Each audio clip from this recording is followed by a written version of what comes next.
क्या 13 मई को जब ईरान पर इसराइल ने अटैक किया तो वहां पे यूएसए इन्वॉल्व था? बहुत से लोगों का तज्जिया ये था कि USA actually carrot and stick policy, IR की जुबान में कंपेलेंस या डेटरेंस की पॉलिसी अपना रहा है कि वो फोर्स करना चाहता है ईरान को डील साइन करने के लिए।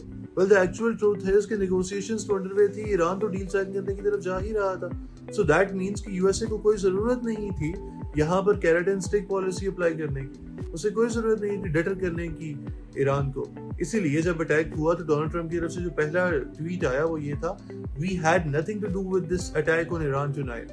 अब इस सारे सिनेरियो को ज़हन में रखते हुए एक चीज तो बड़ी वाज़ेह होगी, और वो ये कि कोल्ड वार से लेकर अब तक जब हम ये सोचते थे कि शायद अमेरिका है जो वर्ल्ड हेजमोन है, तो अब आके पता चलता है नहीं, actually it is the Israel lobby कि जो वर्ल्ड हेजमोन है, वो फिर किसी भी मुल्क में मौजूद है, किसी भी तरह से मौजूद है। अच्छा, उसके बाद से लेकर अब तक भी ट्रंप ने बेशतर ट्वीट्स किए, जिसमें उसका जो अभी का ट्वीट है वो ये कि जी तेहरान को खाली कर दो।